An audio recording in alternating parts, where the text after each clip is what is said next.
tous, c'est Louisa et vous regardez Unlocked, l'émission qui décrypte les entreprises. Aujourd'hui, je reçois Xavier et Léa de chez Micropole. On va parler des stagiaires consultants, mais aussi du parcours des étudiants au sein de l'entreprise. Mais d'abord, on passe au Pitch Me That.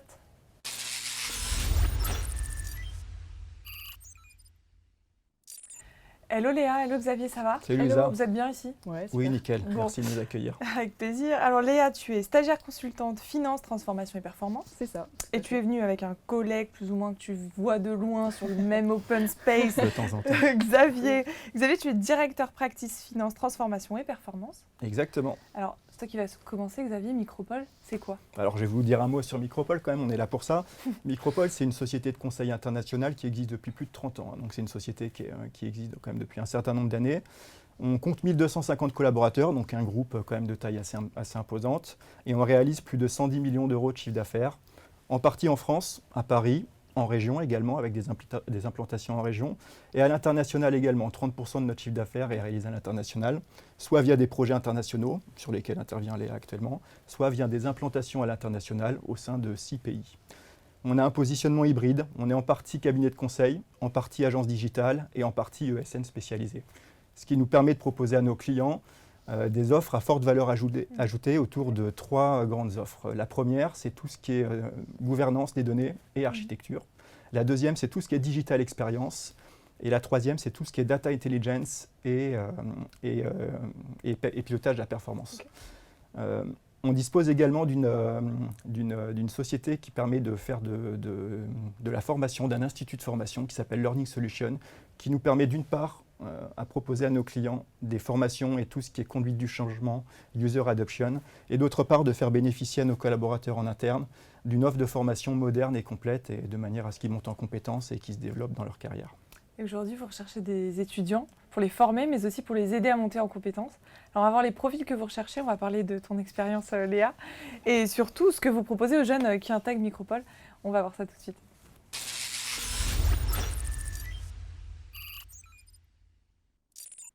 Alors aujourd'hui, est-ce que vous êtes à la recherche d'un diplôme ou d'un profil en particulier? Je ne pense pas que ce soit vraiment un diplôme qui soit recherché. Je pense que Micropole intègre vraiment plus des personnalités. Il n'y a aucun diplôme qui est vraiment nécessaire, ouais. Voilà, c'est ça. Il y a forcément des parcours spécifiques qui vont être dans la finance, dans les data, avec l'intelligence artificielle également qui se développe. Mais c'est vraiment une personnalité qui va être recherchée et c'est ce qui est mis en avant lors des entretiens. Et c'est autant en école qu'en université? Tout à fait. Ouais. Oui. Aujourd'hui, c'est quoi? C'est Bac plus 4, Bac plus 5 que vous recherchez? Bac plus 5 préférentiellement, des têtes bien faites, école d'ingénieur, école de commerce, université également. Aujourd'hui, les savoir-être, les compétences autour des soft skills sont essentielles. Donc on peut sélectionner des candidats autour de différents types de cursus. Est-ce qu'il y a des prérequis, des choses impératives? Pour intégrer Micropole, moi, je n'avais pas de compétences techniques sur la solution sur laquelle je travaille. C'est vraiment quelque chose que j'ai appris sur le tas. Après, évidemment, des connaissances en finance, des connaissances en contrôle de gestion dans mon domaine, c'est quand même essentiel. Mais pour ce qui est vraiment connaissances techniques, j'ai appris ça parce qu'il y a des formations justement qui sont dispensées à Micropole via différents learning avec des collaborateurs. Et puis, on est accompagné vraiment avec des experts aussi au sein de la société. Et c'est comme ça qu'on monte en compétences finalement rapidement et qu'on devient efficace. Donc on t'a pas demandé de justifier d'une première expérience pour intégrer? Non, c'est pas nécessaire. Okay. Je pense que c'est vraiment le diplôme. Il faut forcément avoir suivi des études, voilà, mais après, il n'y a pas d'expérience nécessaire. Des compétences en lien avec nos activités, bien entendu. Évidemment, il y a toujours un socle de compétences autour des sujets de l'informatique, de la data, de compétences un petit peu techniques, mais surtout des savoir-être. Et puis, s'il y a une première expérience, elle est bonne. Si on n'a pas, c'est pas grave. L'objectif, c'est de l'obtenir. Donc, on est là également pour ça. Mais donc, c'est assez large en termes de sourcing. Aujourd'hui, quels sont les postes qui sont ouverts? Alors, beaucoup de postes différents. Aujourd'hui, on recrute plus de 50 stagiaires par an uniquement à Paris et plus d'une cinquantaine également sur le reste de l'ensemble du groupe. Donc, c'est vraiment très vaste. On a beaucoup de métiers. On accompagne nos clients sur l'ensemble de la chaîne de la valeur de la donnée. Donc, on a des compétences très variées. Aujourd'hui, on recherche autant des consultants, des chefs de projet ou des directeurs de projet en pilotage de la performance financière qu'autour de sujets digitaux, que de consultants en data gouvernance ou que d'ingénieurs autour du web, de gens qui connaissent les ETL. Donc, c'est extrêmement varié. Et en 2 mots, le processus d'embauche, il se passe comment? C'est rapide déjà, et c'est quelque chose qui est plutôt bien. Il y a eu un premier échange avec les RH, donc plus pour avoir des questions, pour connaître notre personnalité et être sûr que le poste nous correspond. Et après, si l'entretien RH se passe bien, on a un deuxième entretien avec cette fois le manager qui va plus s'adresser à nous d'un point de vue technique et encore une fois quand même tester aussi nos soft skills et voir si on est en adéquation avec le futur poste. Tu m'as dit que tu étais entrée en stage de fin d'études chez Micropole et là tu signes un CDI, c'est ça. Pour entrer dans 2 semaines. Donc dans 2 semaines, tu ne seras plus stagiaire. Et non. Donc vous accompagnez la montée en compétences des jeunes recrues. Ça passe par des formations ? Oui, alors il y a 2 choses. Il y a les formations d'une part et puis il y a l'intégration à des vrais projets d'autre part. Donc le but, c'est qu'à la fin des 6 mois, les stagiaires ou apprentis disposent d'une vraie expérience professionnelle, pas uniquement une formation, mais on a la chance de disposer d'un institut de formation qui nous permet de faire bénéficier également aux collaborateurs de formation en interne. Donc c'est les deux, une formation qui est plutôt théorique, autour de solutions, de soft skills ou des métiers des fondamentaux de la finance par exemple, et une vraie expérience projet par l'intégration sur des vrais projets et dans des vraies équipes projets. Et qu'est-ce qui vous démarque d'une autre entreprise ? Alors, je pense qu'il y a beaucoup de choses qui font qu'aller chez Micropole, c'est vraiment très bien pour un jeune diplômé, c'est qu'on apprend vraiment très vite, en effet, comme disait Xavier. Pouvoir intégrer un projet rapidement, c'est une grande force. Moi, j'ai intégré un projet au bout de 2 semaines, donc je me suis formée, pendant 2 semaines, mais après, j'ai pu voir vraiment sur le terrain comment ça se passait. Et il n'y a rien de plus formateur. À côté de ça, je suis accompagnée par mon équipe projet justement qui va me permettre de développer mes compétences tous les jours et d'en apprendre des nouvelles à chaque fois. Donc c'est quelque chose qui est très bien. Et en plus de ça, donc l'ambiance au sein de Micropole est aussi très agréable et c'est très sympa. Et sur quel projet vous travaillez, Xavier ? Alors, on a différents types de projets. Encore une fois, je le répète, c'est vrai qu'on a des offres très différentes. On accompagne nos clients autour de tout ce qui touche à la chaîne de la valeur de la donnée. Donc aujourd'hui, on dit que la donnée, la data, c'est le nouveau pétrole. Les entreprises ont une source de croissance, une source de valeur à travers la donnée qui est très importante. Ça peut être des projets de mise en place de reporting, d'outils qui permettent de faire de la prévision sur de la simulation, de l'élaboration budgétaire, des outils qui permettent de faire de la data visualisation également pour faciliter la prise de décision. Également des sujets un petit peu plus techniques autour de sujets des data science, de l'analyse, du prédictif, de l'intelligence artificielle, et également autour des sujets autour du digital, donc le web, l'expérience client, l'expérience collaborateur, et puis également tout ce qui est la phase conseil autour de tout ça, la gouvernance des données qui est indissociable, et puis quelques problématiques métiers, sectorielles ou réglementaires pour accompagner nos clients également. Et à quoi tu contribues au sein de ces projets, Léa ? Alors moi, du coup, c'était j'ai intégré un projet au bout de 2 semaines et donc c'était pour implémenter une solution financière chez un client. Et du coup, je suis arrivée lors de la phase du développement, donc j'ai pu participer à cette phase de développement de cette application. Ensuite, j'ai vraiment suivi les différentes phases de projet, c'est-à-dire que je suis arrivée à un instant T dans le projet. Et après ça, j'ai pu continuer et suivre le projet de A à Z. Donc là, jusqu'à la fin, le projet est bientôt fini et voilà, j'ai pu vraiment participer à toutes les différentes phases et c'est ça que je trouve vraiment très valorisant pour moi et puis voilà. Donc il y a des perspectives d'embauche après le stage de fin d'études. Est-ce qu'il y a des opportunités à l'international ? Parce que tu me disais juste avant que tu étais justement sur un dossier... Alors il y a des agences déjà qui sont situées à l'international, donc en effet il y a une possibilité de pouvoir aller travailler chez Micropole en Chine, au Luxembourg. En Suisse, en Belgique, maintenant également en Espagne depuis peu de temps. Voilà, c'est ça. Et puis après, du coup, il y a les projets clients à l'international, où là, en effet, on peut être amené à se déplacer à l'international. Donc, pour moi, c'est un objectif à terme, voilà, clairement. Et voilà. Vous m'avez parlé de l'ambiance de travail. C'est quoi la moyenne d'âge chez Micropole ? On a une moyenne d'âge autour de 35 ans. Mais on a des personnes qui sont là depuis longtemps chez nous, parce que c'est une société dans laquelle on se sent bien. Donc, il y a beaucoup de personnes qui restent dans la durée chez nous. Et on a beaucoup de jeunes qui reconnaissent un petit peu la valeur de nos offres et qui nous rejoignent pour un peu se faire les dents, monter en compétence sur des offres qui sont très modernes, avec un positionnement très moderne sur le marché. Donc globalement, il y a une communauté très jeune, avec beaucoup d'animation et d'ambiance, et puis des personnes d'expérience pour accompagner ces jeunes dans leur montée en compétences et pour les encadrer sur les projets. Ok, tu parles de jeunes, je vous ai posé beaucoup de questions. On est allé à leur rencontre et ils ont des questions à vous poser. On va les prendre.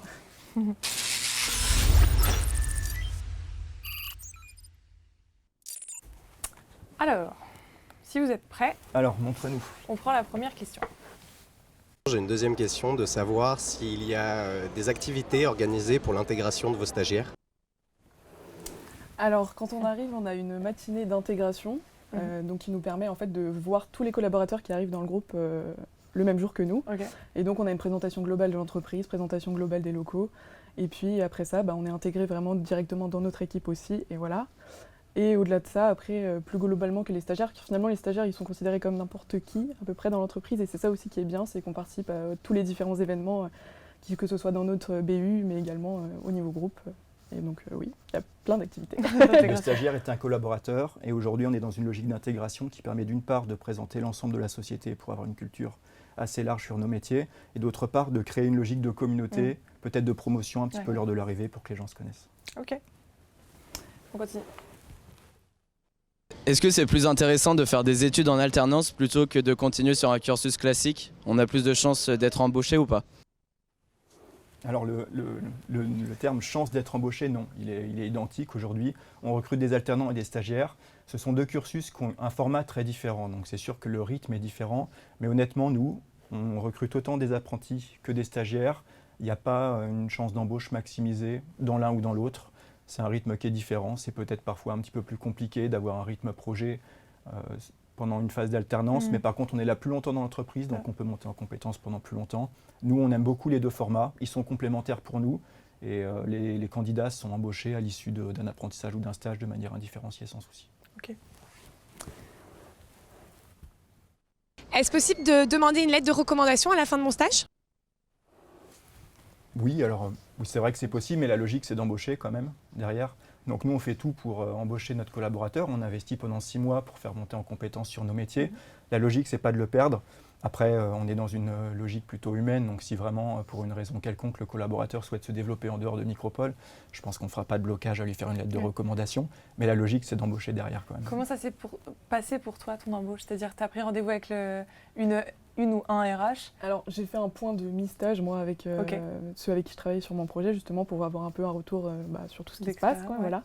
Et du coup ils m'ont fait un premier retour très positif et après ça en effet j'ai eu un point avec les RH pour pouvoir parler de la suite potentielle et voilà donc j'étais ravie. Donc mi-parcours c'est vraiment moitié de... Voilà 3-4 mois, c'est à peu près là que moi c'était au 4e mois. C'est assez rapide quoi. Ouais. Ok. On continue. Que disent les anciens stagiaires de votre entreprise? C'est un bon exemple. Mais j'imagine que vous êtes entré en promotion, tu es rentré avec d'autres étudiants. Moi je suis arrivée un petit peu tard, donc c'est aussi ce qui est bien je pense, c'est qu'on peut arriver entre février, mars, avril. Donc ce qui est un point fort quand on n'a pas tous des formats stage janvier, juin. Donc, mais en effet dans notre BU on était 3-4 stagiaires. Et donc oui en effet c'est super, on était tous les 3 embauchés, donc c'est chouette aussi de pouvoir voir ça. Et des bons retours. Et là, les offres que vous mettez en tout cas en ligne, elles sont à pourvoir à partir de quand? On recrute toute l'année. Toute l'année, donc il n'y a pas de session spécifique de recrutement. Voilà, c'est vrai que dans beaucoup d'entreprises, il y a des périodes de stage. Chez nous, on recrute toute l'année. Au contraire, c'est une chance pour nous de pouvoir avoir des stagiaires toute l'année. C'est vrai qu'à la période des stages, c'est plutôt janvier, février, mars, avril. Mais on recrute également des stagiaires tout le reste de l'année. Donc il n'y a pas de fermeture de recrutement. On continue. Comment puis-je acquérir rapidement des compétences? Il faut s'y mettre, je pense que le meilleur moyen c'est de pratiquer. Donc c'est toujours un jeu d'équilibre entre 3 choses, entre la formation théorique, la pratique et puis l'équilibre dynamique. Donc c'est laisser le collaborateur en autonomie mais savoir lui apporter de l'aide quand il en a besoin, mais toujours le laisser dans cet équilibre qui lui permet de se développer rapidement. C'est la meilleure solution pour aller vite. Tu nous as dit que tu avais eu des responsabilités assez rapidement? Tout à fait, oui. Rapidement, en effet, en intégrant l'équipe projet, donc au début j'étais fortement accompagnée, et puis au fur et à mesure, j'ai pu développer mes compétences et donc pouvoir réaliser les choses un peu par moi-même aussi en étant autonome, et tout en sachant que dans tous les cas, il y a quelqu'un pour m'aider au cas où. Évidemment, on n'est pas laissé dans la nature non plus, et heureusement, c'est le principe du stage aussi, je pense, c'est de pouvoir être accompagné, et c'est très bien fait en tout cas chez Micropole. Est-ce que tu as senti que tu pouvais être force de proposition? Tout à fait, oui. Ils m'ont demandé mon avis sur comment est-ce que j'aurais fait, comment est-ce que je pensais la chose. Et ça, c'est vrai que c'est très... une valeur ajoutée. Ouais. Et d'ailleurs, on met même en place au sein de notre entité une logique de reverse mentoring pour que les plus jeunes puissent s'exprimer et donner des conseils également aux plus anciens. Ok. Pourrais-je donner mon avis sur de nouveaux projets? C'était pas la prochaine transition. On peut croire que c'était préparé. Oui. Du coup, oui. On prend la prochaine. Si je ne m'entends pas bien avec mon manager, comment est-ce que je peux gérer la situation correctement? Toi, Xavier, t'es manager? Oui. Comment ça se passe? Alors, on a 2 choses. On a un manager qui est là pour encadrer d'un point de vue RH, process, et puis accompagner la carrière et la performance du collaborateur. Ce manager, il est également mentor, il accompagne la carrière. On a également mis en place un dispositif qui permet d'avoir au sein de notre entité une personne tiers qui est une oreille, qui est un coach, auprès de qui on peut s'adresser si jamais il y a une difficulté avec un chef de projet ou un manager, de sorte que le collaborateur ne soit pas mis en difficulté vis-à-vis de son manager, mais qu'il ait une solution malgré tout pour pouvoir avoir une oreille extérieure et pouvoir résoudre la situation. C'est tout à fait normal de changer de manager de temps en temps, ou parce qu'il y a un problème, ou parce que même s'il n'y a pas un problème, on veut aller avec un autre manager. Ça ne pose pas vraiment de problème. Ok. On prend une dernière question. Je voulais savoir de quelle manière on travaille dans les locaux, à savoir est-ce que ce sont des bureaux en open space ou des bureaux cloisonnés. C'est des bureaux en open space, donc en effet, on est tous au même endroit et ça facilite la communication dans les équipes et c'est très bien. Bon. Ça se passe très bien comme ça. Voilà, il y a des salles de réunion quand il y a besoin également, forcément, des box pour s'isoler aussi un peu quand on a besoin de passer des coups de téléphone ou quoi que ce soit. Mais voilà. Ok. Bon, en tant qu'expert, vous avez des conseils à leur donner, alors on va prendre tout ce que vous pouvez leur donner comme tips.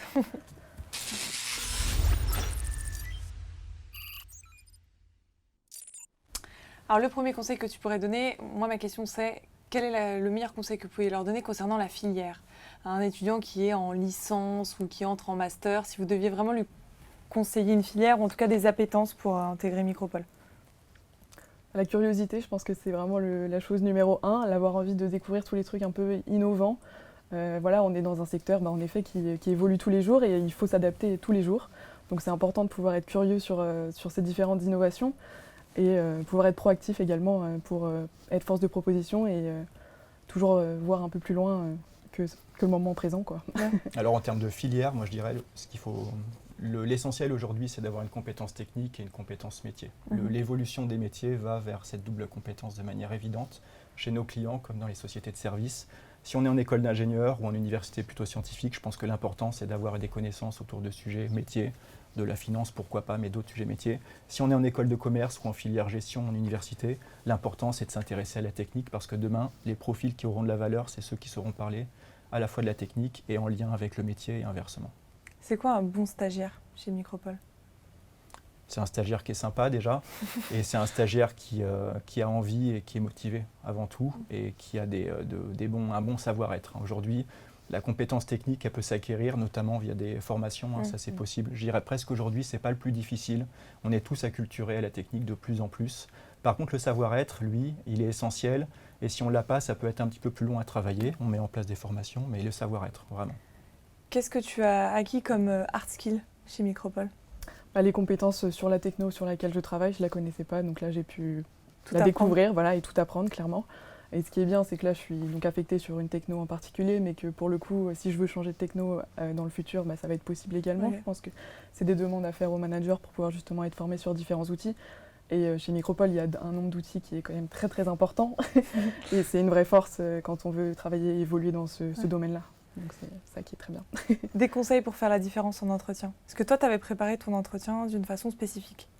D'une façon spécifique, pas vraiment. Je pense qu'il faut être très naturel et voilà, on connaît nos forces, on connaît nos faiblesses aussi. Il faut savoir en parler et les justifier. Donc après, les soft skills, voilà, c'est quelque chose qu'on a, mais qu'on développe aussi quand même tous les jours. Et voilà, donc je pense que c'est ça à mettre en avant dans tous les cas. Tu fais passer des entretiens, Xavier? Oui, bien sûr. On recrute beaucoup, donc on a la chance de beaucoup être en situation d'entretien. Je pense que ce qui est essentiel, c'est de s'intéresser à l'entreprise. Quand on a un candidat en face de soi qui connaît nos offres ou qui connaît notre entreprise, ça marque déjà des points. Et après, c'est grandement le relationnel. Surtout pour un stagiaire, on ne va pas l'embêter sur des compétences techniques, on ne va pas lui faire passer un test technique. Par contre, s'il y a du feeling et qu'on voit qu'il est à l'aise et en plus qu'il s'est un petit peu intéressé à nous, c'est sûr que c'est de nature à maximiser la chance d'être pris derrière. Quelles sont les questions que tu lui poses?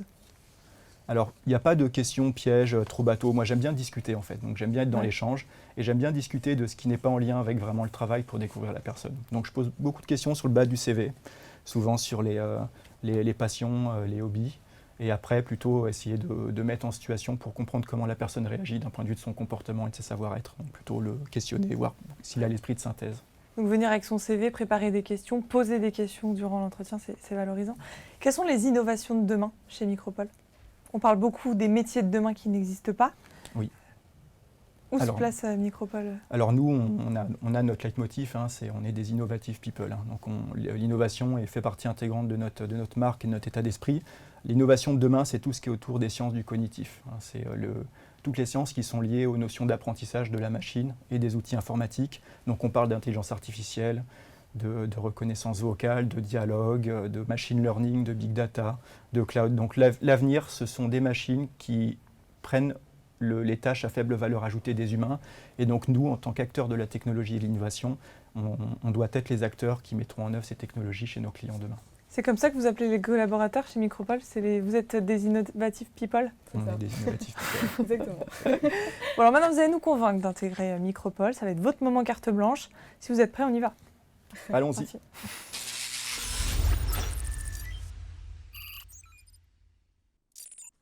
Alors, pourquoi rejoindre Micropole?